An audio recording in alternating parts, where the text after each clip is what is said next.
신년 첫 주 찬양 귀한 은혜의 찬양 감사합니다. 여러분들의 아멘 한마디로 이 찬양이 나의 찬양이 될 수 있고,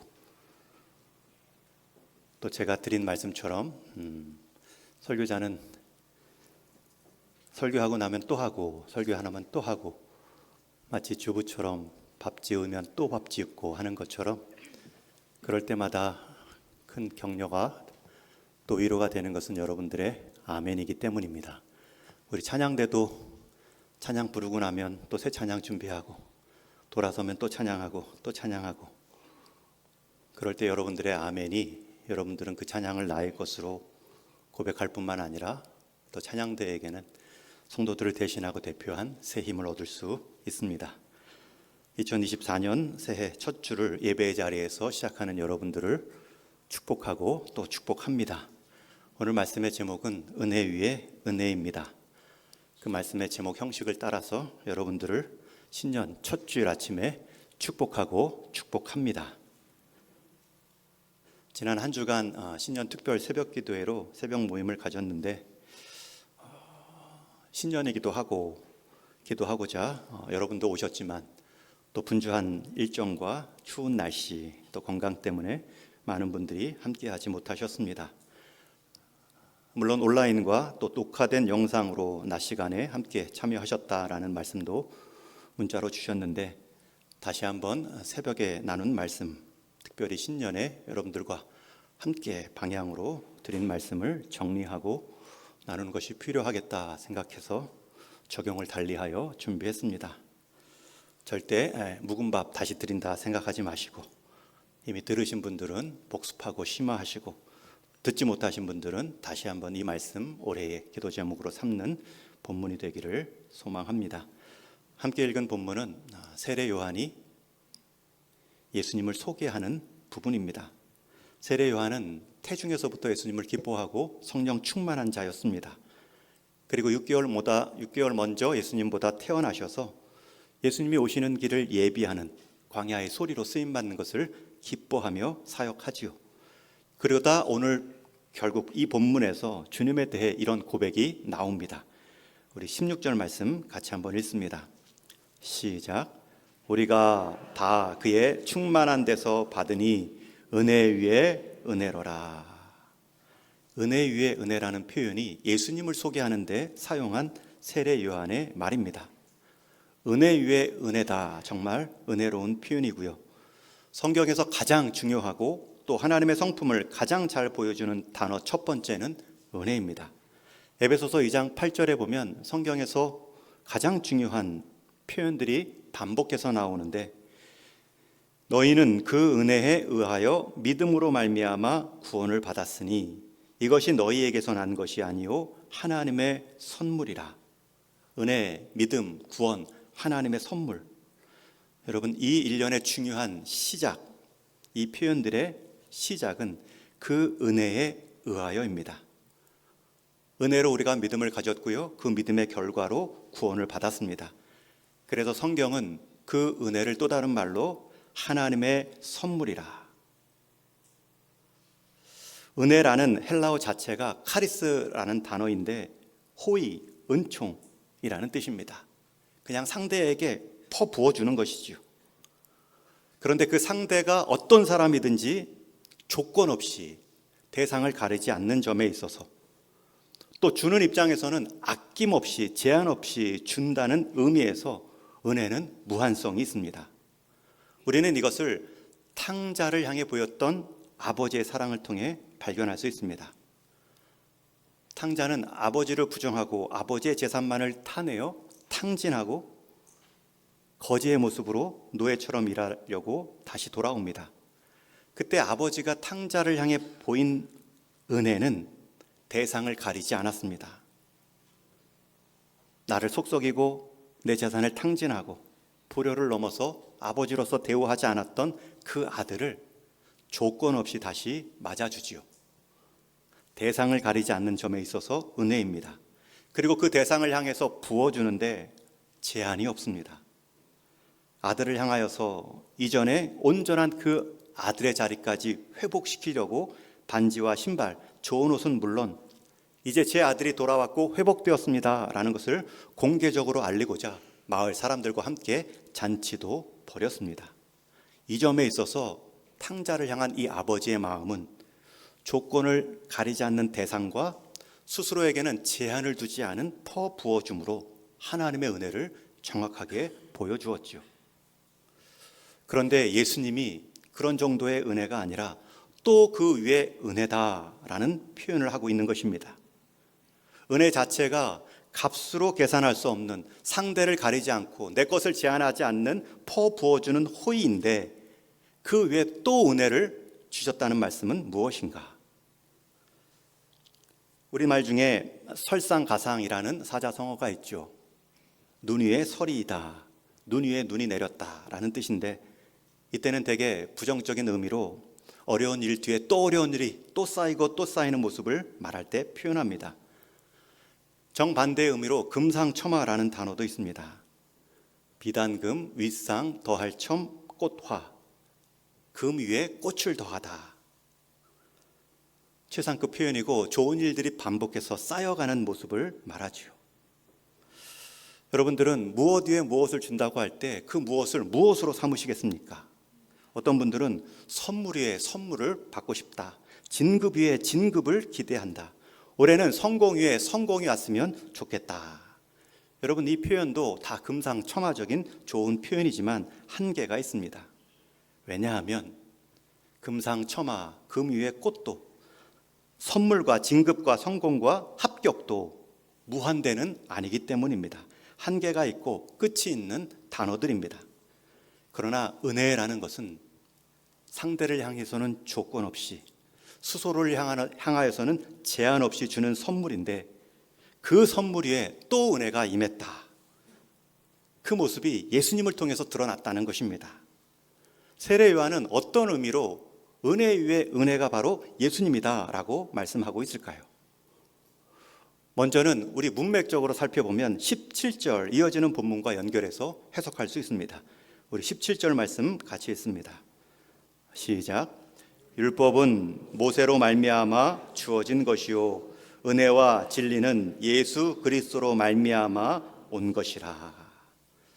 첫 번째 앞에 은혜가 있죠. 율법은 모세로 말미암아 주어진 것이요. 이스라엘 백성이 하나님의 말씀인 율법을 받은 것은 분명한 은혜입니다. 하나님의 호의입니다. 그들에게 자격이 있어 하나님의 뜻, 하나님의 말씀을 주신 것이 아니죠. 하나님이 그들에게 주시고자 하셨기 때문에 그들의 입장에서는 분명 은혜입니다. 그런데 그들이 율법을 받았다고 해서, 그 하나님의 뜻을 안다고 해서 그 뜻대로 사는 것도 아니고 율법을 실행할 힘이 있는 것도 아닙니다. 율법은 받았지만 율법을 지킬 힘까지 함께 받은 것이 아니지요. 오히려 율법을 받았으니 하나님의 뜻은 아는데 우리의 실상이 그 뜻에 한참 먼 사람들이구나, 하나님 말씀에 비추어 봤을 때 우리가 이러한 형편의 수준의 사람들이구나. 제가 중학교 때 사회 선생님께 들은 말씀 하나가 아직도 오래 기억 남고 있습니다. 사회 선생님이 이 사회에서 죄인을 없애려면, 죄인이 들어가 있는 감옥이 필요 없을 정도로 만들려면 두 가지로 가능하다 말합니다. 첫 번째는 사회 안의 모든 사람이 실제로 죄를 안 짓는 것입니다. 그럼 죄인 되지 않고요, 감옥 갈 일이 없기 때문에 감옥이 필요 없습니다. 그게 첫 번째 방법이고, 두 번째 방법은 죄라고 말하는 법률을 다 폐지하는 것입니다. 그러면 아무리 나쁜 일을 해도 국가가 정한 법이 없기 때문에 그 사람이 죄인인지 아닌지를 판단할 수 없고 정죄할 수 없다라고 말했습니다. 그 말이 굉장히 동감이 됐어요. 그리고 나서 이제 성경 말씀을 볼 때 하나님이 우리에게 법을 주시고 율법을 주신 이유는 하나님의 뜻일 뿐만 아니라 그 법에 한참 모자른 우리의 수준을 깨닫기 위함이구나. 하나님 말씀 받은 것은 분명히 은혜입니다. 그러나 그것을 지킬 수 있는 모습은 별다른 문제입니다. 그러기에 또 다른 은혜가 필요합니다. 이어지는 말씀에 보면 은혜와 진리는 예수 그리스도로 말미암아 온 것이라. 율법을 받은 것도 은혜인데 이번에는 그 율법을 친히 다 지키시고, 우리를 위해 친히 다 지키시고, 그리고 우리가 율법을 범함으로 율법을 준행하지 못한 그 형벌은 본인이 또 다 받으시고, 다 지킨 의는 우리에게 선물하시고 다 지키지 못한 형벌은 본인이 다 받으신 그분이 바로 예수 그리스도시다. 그분이 우리에게 온 것이 바로 은혜 위에 은혜다라는 뜻입니다. 그래서 우리말 성경에는 은혜 위에라는 표현을 쓰고 있지만 헬라어 원어를 보면 은혜를 대체하는 은혜라는 뜻을 갖고 있습니다. 앞에 은혜를 대체하는, 채우는 은혜라는 뜻이죠. 이것이 첫 번째 은혜 위에 은혜라는 성경적 문맥의 뜻입니다. 두 번째는 주님이 오신 모습 자체가 은혜 위에 은혜입니다. 14절 말씀을 우리가 한번 같이 읽습니다. 시작. 말씀이 육신이 되어 우리 가운데 거하심에 우리가 그의 영광을 보니 아버지의 독생자의 영광이요 은혜와 진리가 충만하더라. 여기도 앞에 첫 번째 은혜가 있죠. 말씀이 육신이 되어. 여러분, 말씀, 하나님이 우리 사람의 몸으로 입고 오신다는 것이 얼마나 우리에게는 은혜입니까? 우리가 이 땅에서 높은 사람이 우리를 만나기 위해 우리의 수준으로 내려오는 것이 은혜이죠. 하나님이 차원이 다른 피조물의 존재로 피조물을 만나기 위해 오셨다는 것, 은혜입니다. 그런데 더 큰 은혜는 무엇입니까? 그렇게 오신 목적입니다. 말씀이 육신이 되어 우리 가운데 거하심에. 그렇게 내려오시고 낮추신 이유는 우리 가운데 거하시려고, 이 말은 우리를 그 자리까지 높이시려고, 우리가 잃어버렸던 하나님의 형상을 회복시키시려고 라는 뜻이죠. 그런 예수님께서 만유를 지으시고 다스리시는 하나님께서 가축의 밥 먹이통인 구유 안에 처음 놓여지는 그 모습도 은혜이지만 왜 그러셨냐면 구유보도 못한 우리의 삶을 만유의 주제 대신 하나님 자녀 삼아주시기 위함입니다. 여러분, 우리는 이것을 믿는 것입니다. 예수님은 그 이후에도 모든 공생의 사역에서 자신의 영광을 구한 것이 아니라 이 땅에 그 영광이 필요한, 위로가 필요한 사람들, 소외되고 가난한 병자와 귀신 들린 사람들을 치유하시며 회복해 가시죠. 은혜 위에 은혜죠. 낮아지신 것도 은혜인데 낮아지신 목적이 우리를 구원하시기 위함이셨습니다. 세 번째, 은혜 위에 은혜라는 뜻은 그 은혜를 받는 상대의 모습으로 알 수 있습니다. 여러분, 예수님께서 우리에게 호의를 베푸실 때, 하나님이 사람이 되셨고 우리를 살리시는 호의를 베푸셨을 때 우리가 그런 가치가 있거나 그럴 만한 자격이 있어서 보이시는 것이 아니죠. 로마서 5장 8절 말씀 우리 한번 같이 읽습니다. 시작. 우리가 아직 죄인 되었을 때에 그리스도께서 우리를 위하여 죽으심으로 하나님께서 우리에 대한 자기의 사랑을 확증하셨느니라. 우리에게 사랑을 보이신 그 방법, 모습도 은혜 위에 은혜인데요. 그 은혜의 대상이 구원받을 만한 모습을 조금이라도 보였거나 의인됨의 자격이 조금이라도 있었을 때에 보였다면 은혜로 그칠 것입니다. 우리를 구원해 주신 것도 은혜인데 그 자격 대상이 한참 모자른 죄인 되었을 때에 우리를 구한 것, 우리를 사랑해 주시고 하나님에 대한 그 은혜의 확증을 보여주신 것, 그것이 바로 은혜 위에 은혜이죠. 저와 여러분, 우리가 여전히 죄인으로 살아가고 하나님의 존재는 물론이고 그분의 뜻과 마음에 전혀 관심이 없어 내 삶의 목적과 계획에 빠져 있을 때에 예수님은 우리 인생에 쑥 찾아오셨고 은혜를 주셨으며 믿음을 통해 구원의 자리에 서게 하셨습니다. 여러분, 이것이 은혜 위에 은혜입니다. 우리의 생각은 항상 은혜로 만족하지만 하나님이 우리를 대하실 때는 또 다른 은혜가 있음을 항상 보여주십니다. 이것이 얼마나 놀라운 소식입니까? 이것은 다른 말로 복음이라고 하고요. 우리가 복음을 전한다는 것은 이 놀라운 소식, 은혜 위에 은혜가 있습니다 라는 것을 전하는 내용입니다. 그리고 제가 매일 성경의 한 인물씩 그 은혜 위에 은혜를 경험한 마가복음의 사람들을 소개했습니다. 마가복음 1장 후반부에 보면 나병 환자가 나옵니다. 그 당시 사회에 가장 혐오받던 질병 가운데 하나로 고통받던 사람입니다. 전염뿐만 아니라 불치병이라 여겨졌기 때문에 천형, 하늘의 저주 아래 살아가던 자였다. 그런데 그가 그 복음, 주님이 이 마을을 지나간다라는 소식을 듣고 움직입니다. 당시 사람들이 격리되어 살아가며 사회적 관계가 완전히 끊어진 그 모습임에도 불구하고 예수님께 나아가죠. 그들은 따로 모여 집성촌을 이루어야 했고요. 사람이 그 마을이나 길 가운데 자기에게 다가오면 부정하다 부정하다 호루라기를 불어 외치듯이 사람들의 다가옴을 경계해야 됐습니다. 그런 사람이 주님께 나아갑니다. 그리고 그렇게 찾아온 그 나병 환자를 주님께서 내가 원하노니 깨끗함을 받을지어다. 여러분, 그 나병 환자의 환부에 먼저 손을 대시고 예수님이 말씀하시죠. 예수님이 깨끗하게 나병 환자를 고치신 후에 그의 몸에 손을 댄 것이 아니라 그의 몸에 손을 먼저 대시고 내가 원한다, 깨끗함을 받으라.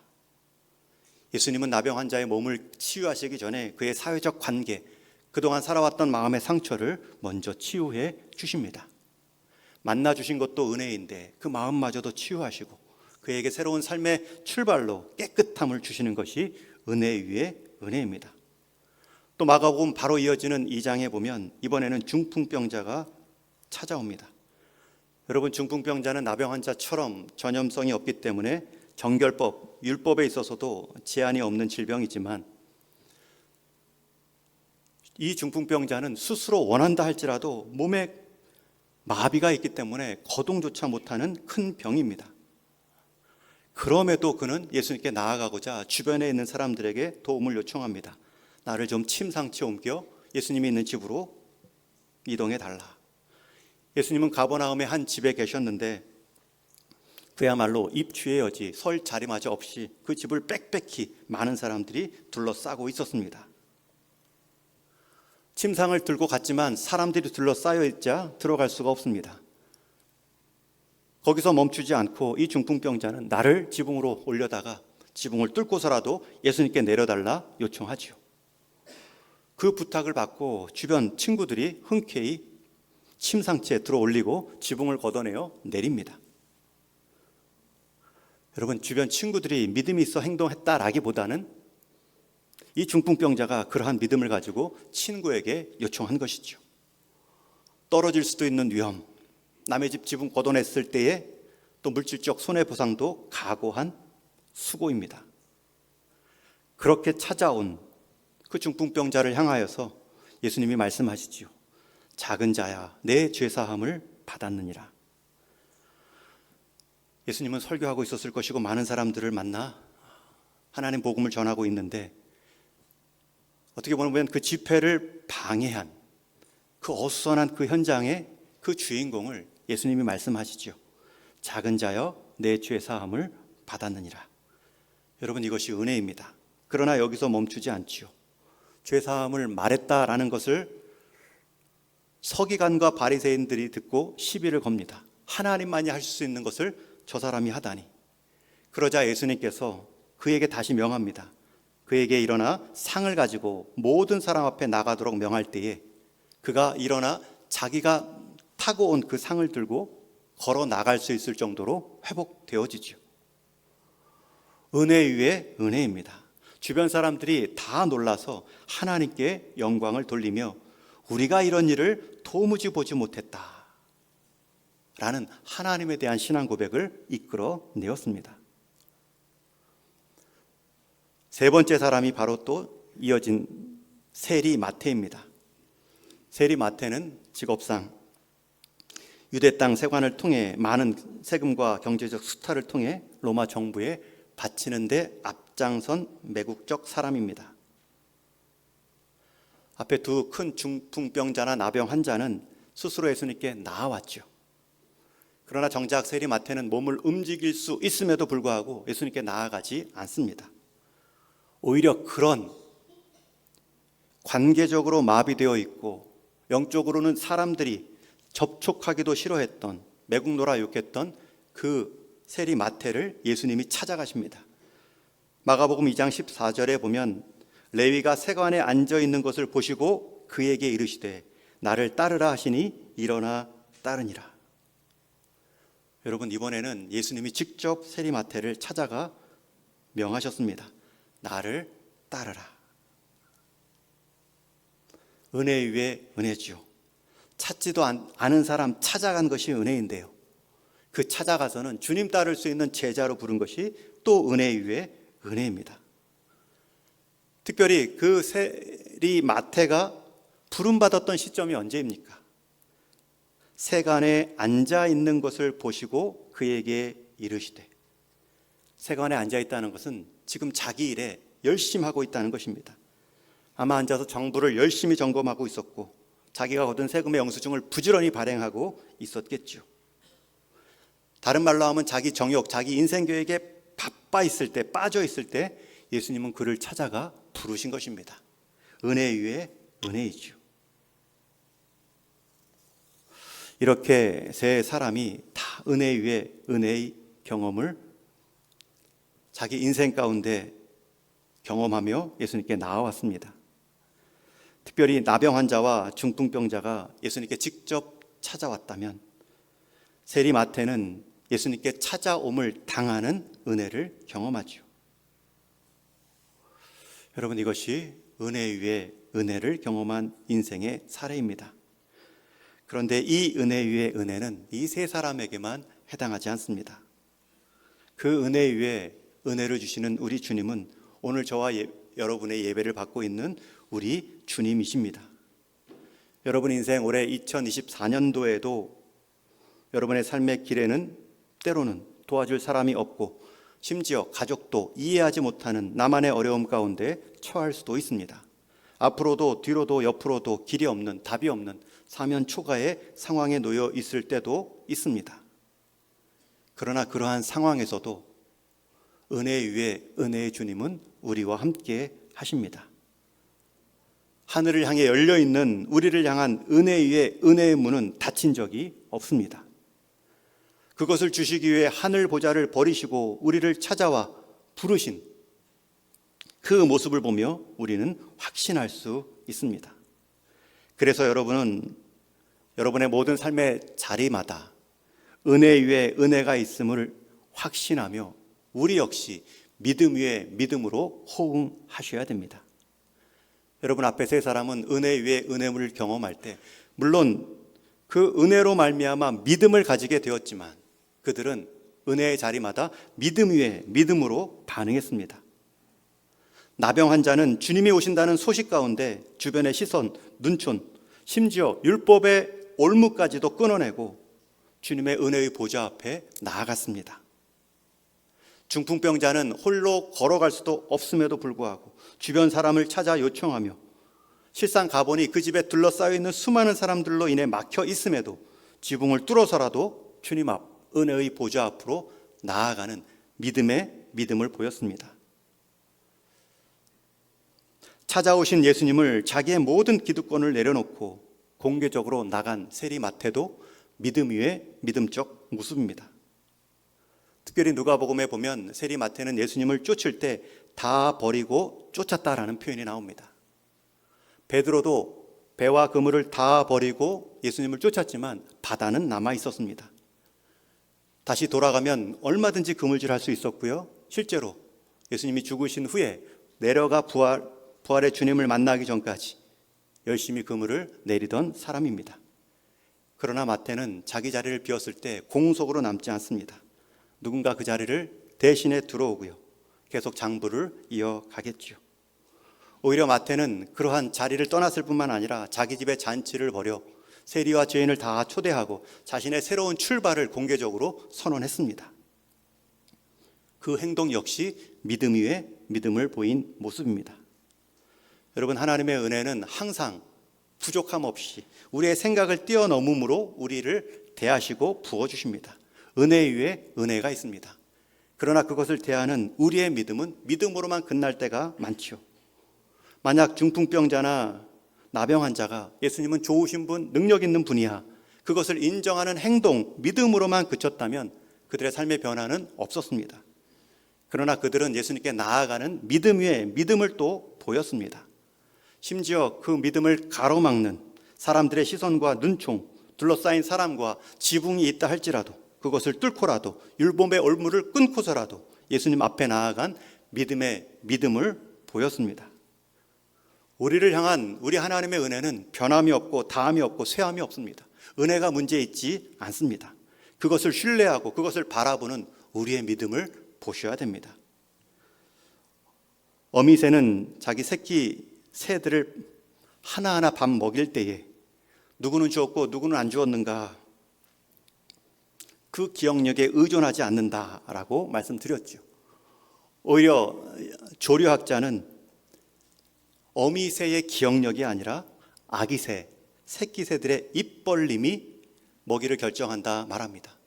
하나를 이미 먹은 새끼새는 다음에 입이 조금 덜 벌릴 수밖에 없죠. 그러나 하나도 못 먹은, 벌레를 하나도 입에 담지 못한 새끼는 배고파서 악을 지르듯 입을 크게 열립니다. 어미새는 그 입 크기에 따라 순서대로 먹이를 죽인다고 하죠.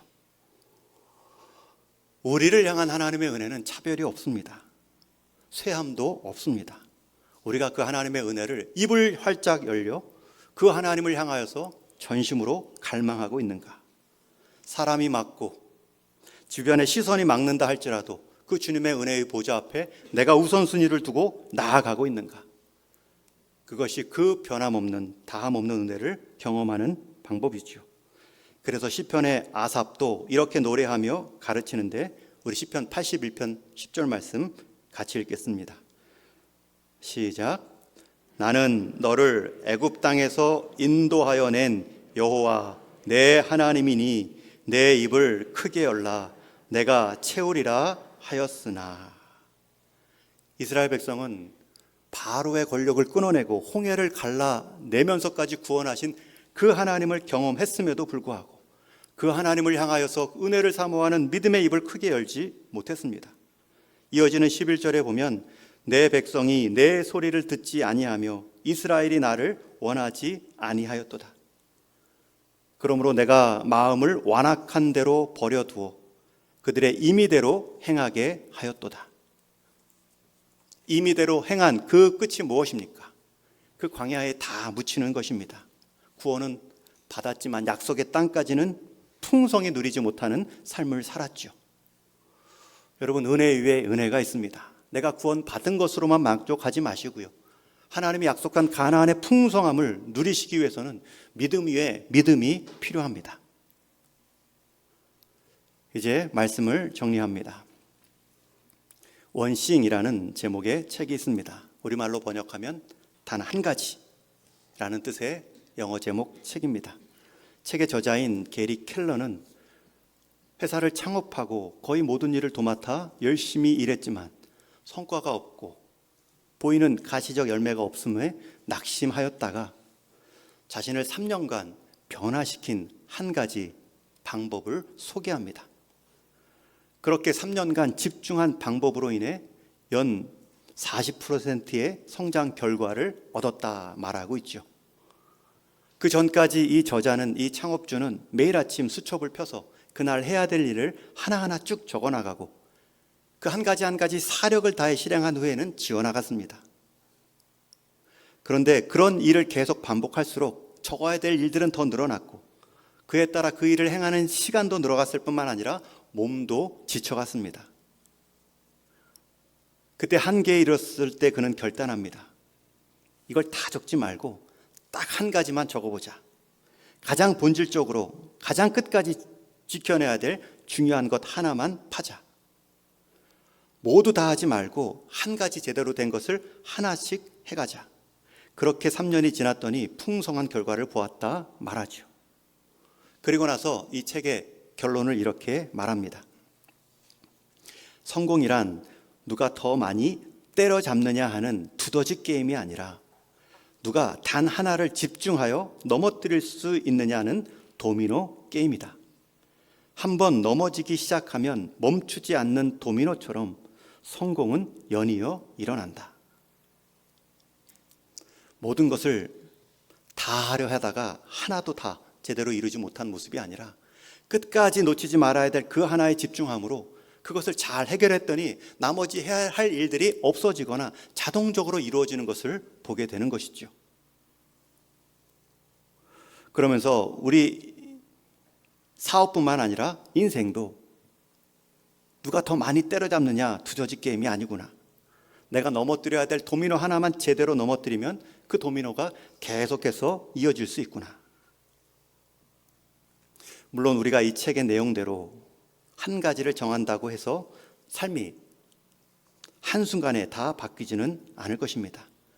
여전히 다음날 눈앞에 쌓여있는 일거리, 공부거리, 감당해야 될, 또 기도해야 될 기도 제목들이 있을 것입니다. 그러나 저는 동일하게 말합니다. 그럴수록 한 가지 일을 놓치지 마십시오. 본질이 다 있는 그 한 가지 일을 잘 찾아 집중하고 온 힘을 다하십시오. 가장 중요한 하나를 해결하면 다른 일들은 수월해지거나 할 필요도 없어지는 상황으로 바뀔 수 있기 때문입니다. 신앙생활, 믿음의 길도 마찬가지입니다. 너무 많은 걸 해서 신앙을 증명하는 것이 아니라, 그리고 그것을 다 할 수도 없지요.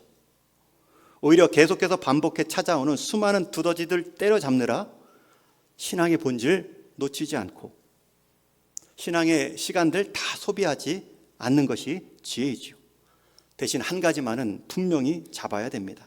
온 힘을 다해 구해야 되고요. 그것을 얻었다면 지켜내야 됩니다. 그러면 나머지는 도미노처럼 연쇄작용을 일으키며 스스로 서거나 스스로 사라집니다. 그것이 무엇일까요? 은혜입니다. 더 정확하게는 우리의 생각, 차원을 달리 일하시는 은혜 위의 은혜입니다.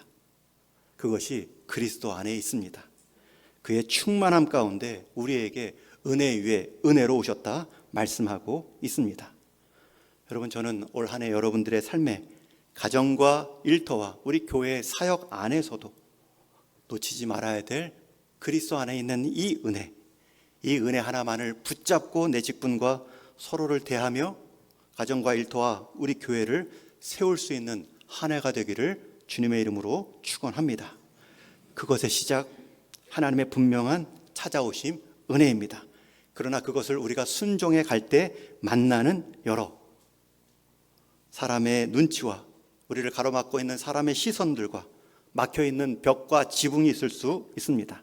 그러나 그것들을 나병환자처럼, 중풍형자처럼, 세리마태처럼 믿음 위에 믿음으로 극복하시고 누리시며 나눌 수 있는 2024년 되시기를 주님의 이름으로 간절히 축원합니다.